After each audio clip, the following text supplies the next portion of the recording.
Okay, तो ये है गुलीवर, शर्मीला, आलसी और डरपोक इंसान। सुबह 7 बजे उठकर इसे जाना होता है अपने ऑफिस, क्योंकि न्यूयॉर्क सिटी की एक न्यूज़पेपर कंपनी में गुलीवर करता है जॉब, वो भी सिर्फ मेलिंग डिपार्टमेंट का हेड बनकर। अब एक दिन गुलीवर के ऑफिस में डैन क्विंट नाम का एक नया एम्प्लॉयर आता है, जिसकी गुलीवर से दोस्ती हो जाती है।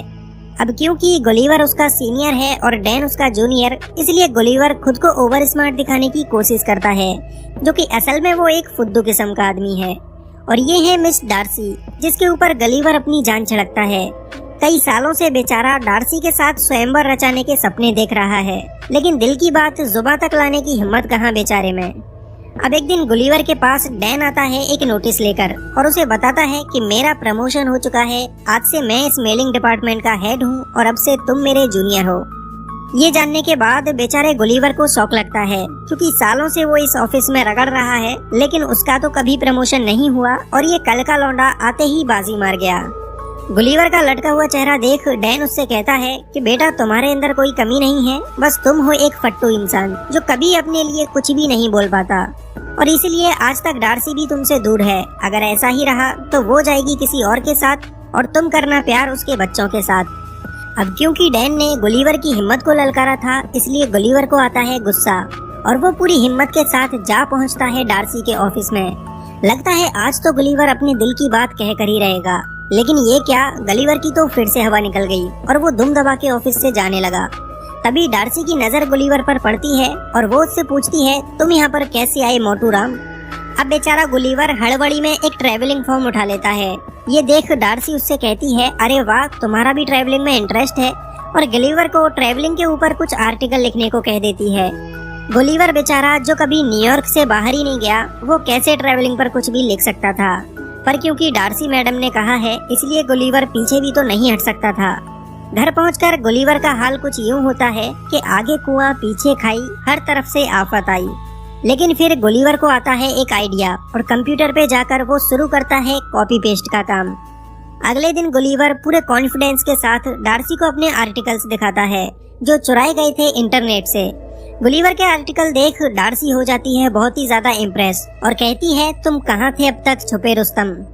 इसके बाद डार्सी गुलीवर को अपना एक प्रोजेक्ट दे देती है, जिस पर वो खुद काम करने वाली थी, और ये प्रोजेक्ट था बरमूडा ट्रायंगल में जाकर उसके ऊपर रिसर्च करते हुए आर्टिकल लिखना। गुलीवर इसके लिए फटाक से राजी हो जाता है, क्योंकि उसके ख्यालों की मलिका उससे इम्प्रेस हुई जा रही थी। अब यहाँ से गुलीवर जा पहुँचता है बरमूडा, जहाँ एक बोट उसका इंतजार कर रही थी। बोट में बैठकर गुलीवर फुल एंजॉय के साथ आगे बढ़ता है, कई सारी कोल्ड ड्रिंक खाली कर देता है और फिर रोबोट बनाने वाली एक बुक को पढ़ने लगता है। लेकिन बुक पढ़ते पढ़ते गुलीवर को नींद आ जाती है। कुछ देर बाद गुलीवर की आंख खुलती है तो उसके सामने एक समुद्री तूफान होता है। गुलीवर की आंखें और मुंह सब के सब फटे रह जाते हैं और वो अपनी बोट समेत उसी तूफान में कहीं गुम हो जाता है। अगले दिन गुलीवर को होश आता है तो उसकी बॉडी पर चींटियां जैसे कुछ रेंग रही होती हैं। वो सर उठाकर देखता है तो ये तो इंसान होते हैं, जो बिल्कुल कीड़े मकोड़े जितने साइज के थे। गुलीवर की पूरी बॉडी रस्सियों से बंधी हुई थी और उस नन्ही फौज का कैप्टन जनरल एडवर्ड गुलीवर को बताता है, तुम पर इल्जाम है कि तुमने हमारे जानी दुश्मन ब्लेफुसियन की मदद की है, इसलिए तुम्हें कैदी बनाकर हमारे बादशाह सलामत के पास पेश किया जाएगा। गुलीवर को कुछ भी समझ नहीं आता ये सब क्या है, और वो सारी रस्सियों को तोड़कर उठ खड़ा होता है। वो सोचता है कि वो कोई सपना देख रहा है और अपनी आंखें बंद कर लेता है। तभी जनरल एडवर्ड अपना भाला लेकर गुलीवर के पैर में दे मारता है। इसके बाद पूरी सेना गुलीवर की रस्सियां पकड़कर खींचने लगती है, जिससे उसकी पैंट तो उतरती ही है, साथ ही वो जमीन पर गिर पड़ता है।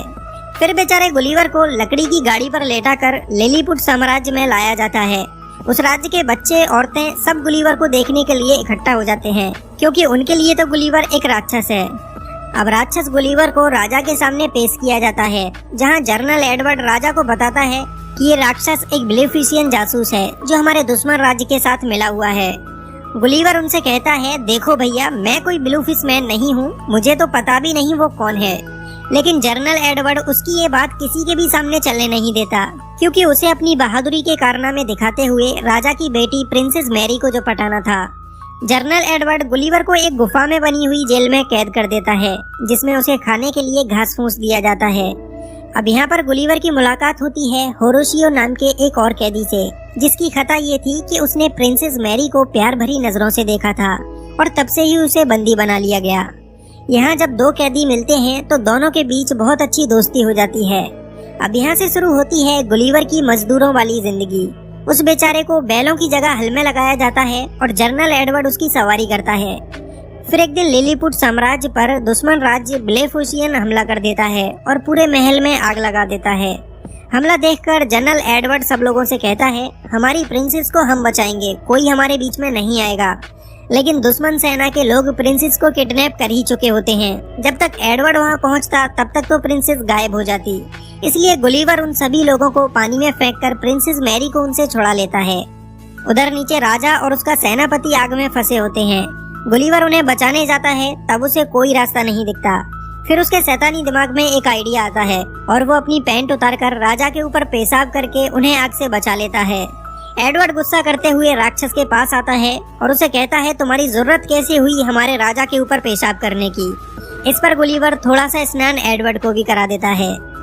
गुलिवर की इस बहादुरी के लिए राजा उससे बहुत खुश होता है और उसे खाने के लिए अपने साथ दावत पर बुलाता है। लेकिन गुलिवर उनसे एक शर्त रखता है कि दावत पर वो तभी आएगा जब उसके दोस्त होरेशियो को कैद से आजाद कर दिया जाएगा। राजा उसकी ये शर्त मान लेता है और होरेशियो को आजाद करके उसे भी गुलिवर के साथ दावत पर आने का न्योता देता है। दावत के टाइम राजा गुलिवर से उसके बारे में पूछने लगता है। वो कहता है, प्यारे राक्षस, ये बताओ तुम आखिर हो कहाँ से। इस पर गुलिवर उन्हें बताता है, मैं कोई राक्षस नहीं हूँ, मेरा नाम है गुलिवर और मैं न्यूयॉर्क सिटी से आया हूँ। यहाँ पर सभी लोग गुलिवर को न्यूयॉर्क सिटी का प्रेसिडेंट समझने लगते हैं, जिसके बाद गुलिवर भी अपनी लंबी लंबी फेंकना शुरू कर देता है। वो कहता है कि मैंने न्यूयॉर्क में सभी लोगों की जान बचाई थी और इसीलिए आज मैं वहाँ का पावरफुल प्रेसिडेंट हूँ। इसके बाद राजा उससे कहता है, फिर तो तुम्हें अपनी प्रजा की बहुत फिक्र हो रही होगी। हम जल्दी ही तुम्हारी बोट ढूंढ देंगे जिससे तुम वापस अपनी प्रजा के पास जा सको। अब गुलिवर के लिए एक आलीशान बहुत बड़ा घर तैयार कराया जाता है, जिसमें सैकड़ों मजदूर हर वक्त उसकी सेवा के लिए लगे रहते हैं ताकि बड़े आराम से गुलिवर यहाँ पर रह सके। एक दिन होरेशियो गुलिवर से पूछता है कि आखिर प्रिंसेस को कैसे इम्प्रेस किया जाए, क्योंकि होरेशियो प्रिंसेस मैरी से बहुत प्यार करता था और उसके लिए जेल में कैदी बनकर भी तो रह चुका था। गुलिवर जो खुद डार्सी से अपनी बात नहीं कर पाया, वो यहाँ होरेशियो को लड़की पटाने के टिप्स देने लगता है। और मजे की बात तो ये है कि प्रिंसेस भी होरेशियो से इम्प्रेस हो जाती है। मतलब कुछ भी कहो, गुलिवर तो लव गुरु निकला। हाँ, ये बात अलग है, कभी खुद की लव स्टोरी शुरू न कर पाया। अब रात को ही जनरल एडवर्ड गुलिवर की बोट को ढूंढ निकालता है, क्योंकि वो जल्द से जल्द गुलिवर को यहाँ से भगाना चाहता था। खबर सुनते ही गुलिवर काफी खुश होता है, क्योंकि वो अब अपने घर डार्सी के पास जा सकता था। गुलिवर आकर देखता है तो उसकी बोट टूटी हुई पड़ी थी, जिसे सही होने में कम से कम 1 हफ्ते का वक्त लगेगा।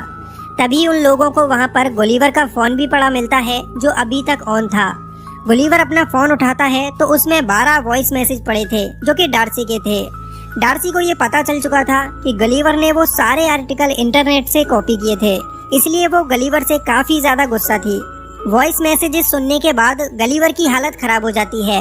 वो अब डार्सी का सामना नहीं करना चाहता था, इसलिए लिलीपुट में रुकने का ही मन बना लेता है। गुलिवर के रुकने से पूरा साम्राज्य बहुत खुश होता है, सिवाय एडवर्ड को छोड़कर। एडवर्ड नहीं चाहता था कि गुलिवर यहाँ रुके, इसलिए वो राजा के पास जाकर राजा के कान भरने लगता है। इस पर राजा एडवर्ड की बात मानने की जगह गुलिवर को ही पूरे साम्राज्य का जनरल बना देता है। अब से एडवर्ड की जगह गुलिवर ही पूरी साम्राज्य की सुरक्षा देखेगा। अब एक बार फिर ब्लेफुशियन की सेना लिलीपुट पर हमला कर देती है और एडवर्ड को मौका मिल जाता है गुलिवर को नीचा दिखाने का। एडवर्ड पूरी सुरक्षा व्यवस्था को ही हटा देता है, जिससे गुलिवर लिलीपुट को दुश्मन से बचा ना पाए। हमले की खबर सुनकर गुलिवर दुश्मनों को रोकने के लिए आता है और अपने कपड़े उतारकर पानी में घुस जाता है। पानी में जाकर वो दुश्मनों को समझाता है कि मुझे कोई लड़ाई नहीं करनी, मैं वैसे ही तुम्हें मारने की एक्टिंग करूंगा और तुम यहाँ से भाग जाना। लेकिन ब्लेफुशियन के लोग गुलिवर से दोस्ती करने तो आए नहीं थे, इसलिए पूरी सेना उसके ऊपर हमला करने लगती है और ये देख एडवर्ड काफी खुश होता है। लेकिन फिर गुलिवर को गुस्सा आता है और वो दुश्मन के सारे जहाजों की रस्सियां पकड़कर उन्हें पानी के बाहर फेंक देता है और एक बार फिर से गुलिवर की जय जयकार शुरू हो जाती है। राजा एक बार फिर गुलिवर से काफी खुश हो जाता है। अब तो गुलिवर के शौक मौज के लिए और भी अच्छे इंतजाम कर दिए जाते हैं, जिसमें उसकी मसाज करना, बाल काटना सब कुछ शामिल होता है। उधर गुस्से से भरा हुआ एडवर्ड जाकर दुश्मन राज्य ब्लेफुशियन से मिल जाता है और गुलिवर की बोट से रोबोट बनाने वाली बुक निकालकर एक विशालकाय रोबोट तैयार करता है जिससे गुलिवर को हराया जा सके। ब्लेफुसियन के लोग लिलीपुट पर एक बार फिर से हमला करते हैं और गुलिवर फिर से तैयार है उन छोटे लोगों को हराने के लिए। लेकिन उसका सामना जब एडवर्ड के रोबोट से होता है तो गुलिवर की हवा टाइट हो जाती है क्योंकि ये रोबोट गुलिवर से भी काफी ज्यादा बड़ा था। एडवर्ड गुलिवर की पैंट पकड़कर उसे हवा में लटका लेता है और गुलिवर यहाँ पर हार मान लेता है। इससे पूरे लिलीपुट को गुलिवर की सच्चाई का पता चल जाता है। गुलिवर उन्हें खुद बताता है कि वो कोई बहादुर प्रेसिडेंट नहीं है, सिर्फ एक नॉर्मल इंसान है और सिर्फ हवाबाजी के लिए उसने ये बड़ी बड़ी बातें फेंकी थी। तो अब यहाँ से एडवर्ड गुलिवर को बांधकर एक ऐसी जगह फेंकवा देता है जहाँ पर आज तक किसी ने भी जाने की हिम्मत नहीं की थी। गुलिवर किनारे पर पड़ा होता है, तभी एक लड़की उसे गिलास में बंद कर लेती है क्योंकि वो लड़की गुलिवर के आगे बहुत ही विशालकाय थी जिसके सामने गुलिवर भी चींटी जैसा लगता है। वो बच्ची गुलिवर को अपनी डॉल बना लेती है और डॉल के कपड़े पहनाकर उसे बारबी हाउस में छोड़ देती है। इधर गुलिवर को ढूंढती हुई डार्सी भी लिलीपुट में आ पहुंचती है और उसे भी गुलिवर की तरह ही जेल में कैद कर दिया जाता है। डार्सी को देखकर होरेशियो वहां से गुलिवर के पास जा पहुंचता है और उसे बताता है कि तुम्हें ढूंढते हुए डार्सी यहाँ पर आई थी और एडवर्ड ने राजा के साथ उसे भी बंदी बना लिया है। ये सुनते ही गुलिवर डार्सी को बचाने के लिए निकल पड़ता है। जेल में आकर गुलिवर डार्सी से मिलता है, तब डार्सी उसके ऊपर गुस्सा करने लगती है। वो कहती है कि सच सच बताओ ये सब छोटे लोग कौन हैं? यहाँ पर गुलिवर डार्सी को शांत करता है और उसे सब कुछ बता देता है कि उसने डार्सी से झूठ क्यों बोला था और वो उसे कितना प्यार करता है। डार्सी के मिलते ही गुलिवर के अंदर जुनून आ जाता है और वो अब डिसाइड करता है कि वो एडवर्ड से लड़कर लिलीपुट को दुश्मनों से आजाद कराएगा। अगले दिन फिर से रोबोट और गुलिवर का सामना होता है। रोबोट फिर से गुलिवर को मारने लगता है क्योंकि एडवर्ड ने उसे और भी ज्यादा एडवांस कर दिया था। रोबोट बार बार गुलिवर के करंट लगा रहा था जिससे गुलिवर उसका कुछ नहीं बिगाड़ पा रहा था। लेकिन फिर होरेशियो के दिमाग की बत्ती जलती है और वो एक रस्सी पे लटक कर रोबोट के अंदर घुस जाता है। अंदर जाकर होरेशियो रोबोट के वायर काट देता है जिससे अब रोबोट गुलिवर के करंट नहीं लगा पाता। मौका मिलते ही गुलिवर रोबोट के ऊपर हावी हो जाता है और बड़ी ही आसानी से वो मार मार कर रोबोट को खत्म कर देता है।